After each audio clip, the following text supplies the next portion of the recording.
일반 개인회생 채권에 대한 변질이 5%에 불과하다. 그러니까 이 우선 변제 채권, 세금들이죠. 세금, 건강보험 이런 것들 4,200만 원이 있었어요. 개인회생 이게 우선 변제 채권이기 때문에 먼저 변제를 하고 그 다음에 일반 개인회생 채권 변제해야 되는데 일반 개인회생 채권 변질이 5% 굉장히 낮은 거죠. 거의 최소 변제율인 거예요. 이 정도면은. 요거는 인천지방법원 사례예요. 2022년 사건인데 제가 볼게요. 이런 보정 자주 나옵니다.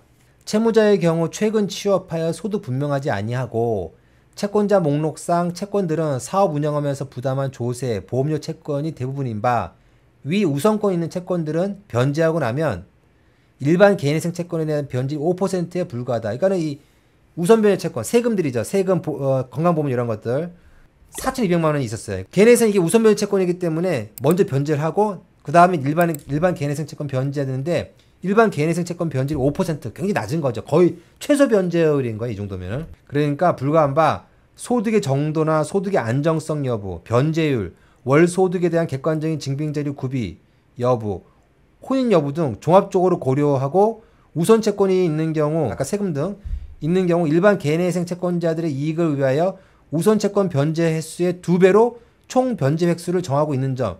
이 정하고 있다고 자기들 내부에서 정하고 있다는 거지. 옛날엔 다 그랬어. 그러니까는 내가 세금을 변제하는데 내 소득으로 한 30개월 걸린다. 그러면 나머지 일반 개인회생 채권에 대한 변제도 30개월 하라는 거예요. 그러면 총 60개월 변제가 되는 거죠.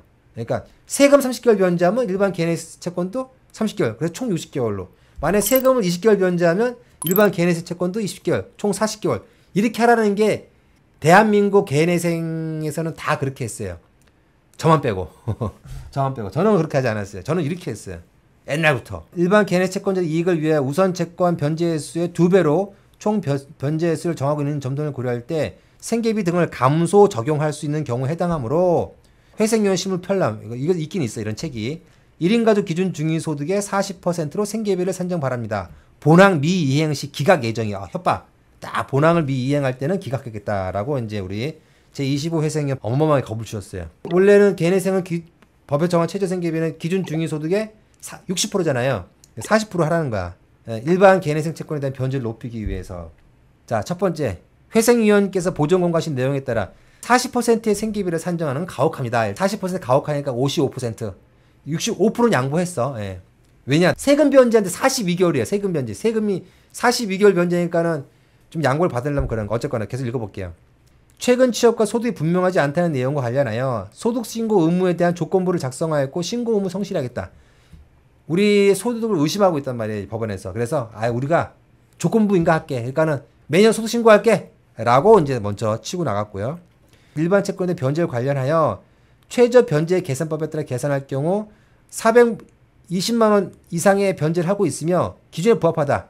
최소 변제율에 우리는 충족하고 있다는 거 현재. 그러나 생계비를 55% 조정하여 조세 보험료 채권을 제외하고 1,199만 원을 변제하여 10% 이상을 변제하는 변제 계획안을 작성하여 제출해 선처를 간척됩니다.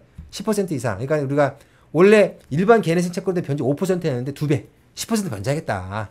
그러니까는 봐달라. 그 다음에 우선 채권 변제 횟수에 관련하여 대법원 판례를 다시 확인하였다. 이 판례는 뭐냐면 우선 변제 횟수의 2배로 우선 변제 같은 횟수로 이제 일반 개인회생 채권도 변제라는 그걸로 기각당한 경우 그건 정당하지 않다라는 대법원 판례예요. 대법원 판례 냈고 우리도 약간 쫄았지. 기각 예정이다 말 나왔으니까 열심히 기각 안 당하려고. 배우자 누구도 상황이 어렵고 대출금 이자 지출, 사업 운영 지출되어 이 자녀를 부양하기 어렵다 사실상. 그래서 회생위원님께서 권고하신 내용대로 생계비 조정 비율을 40%를 하게 되면 자녀를 부양하는 부부로서 생활이 불가능하게 될 것이다. 그러니까는 봐달라. 회생위원의 보전 권고의 본항 미이행 시 기각 예정이라고 하였습니다. 그러나 채무자가 주장하는 내용은 기각사유의 행위가 아니다. 기각사유는 이러는 게 우리는 거기에 해당하지 않는다라고 했고 또 선처를 부탁한다. 55%. 그래서 우리 회생위원님 진짜 기각하려고 했어. 전세소송 목록에 있는 사건이에요. 2023년 1월 13일 기각 의견서 올라갔어 진짜. 그리고 2023년 1월 26일 업무 수행 결과보고서 올라갔어. 그러나 2023년 2월 9일날 개인회생 개시결정 통지서가 나왔습니다. 왜? 그러니까 회생위원은 기각 의견서 올렸지만 판사가 보더라도 기각했다가는 우리가 즉시한 거에서 올라가면 자기가 취소될 거라고 판단이 들었기 때문에 기각을 안 한 거예요. 최근 취업하고 소득이 좀 불투명해 보이고 법원 봤을 때 이 사람 소득 좀 의심스러워. 그러면은 생계비를 40%는 보존 권고가 잘 나와요. 인천도 그렇고 광주도 그렇고 지방법원에서 많이 잘 나와요. 서울은 40%까지 안 나오고 50%는 말은 좀 나와요. 50% 줄여라. 또 그 다음에 많이 나오는 보존 권고가 뭐냐? 세금 우선 변제 채권 변제 기간만큼 일반 개인세 채권도 그만큼 기간 똑같은 기간 변제해라 라는 보존 많이 나와요. 그런 거 나온다고 해가지고 그대로 따르지 마시고 본인의 어려운 사정을 잘 소명하시고 우리 55%를 했잖아요. 생기비 40%면은 생기비가 79만 7천 원이었어요. 요 당시 2022년에. 요 보증서 내고 한 건 2023년 1월이지만은 요 사건 접수한 건 2022년이었어요. 그때 생계비 기준으로 하면 40%가 79만 7천 원이었는데 우리는 이분 생계비를 107만 원으로 해서 60개월로 이제 된 거예요. 그래서 얼마예요? 생계비를. 한 5년치 하면 어때거나 1740만 원의 생계비를 좀 확보한 그런 사건이었어요. 열심히 싸워가지고. 나홀로 회생하시는 분들은 저처럼 이렇게 정당한 주장을 계속하시고 저희 사건을 의뢰해 주신 분들한테는 이렇게 제가 끈질기게 싸워서 보다 많은 생계비를 확보하기 위해 노력하고 있다는 점 알아주시면 감사하겠습니다.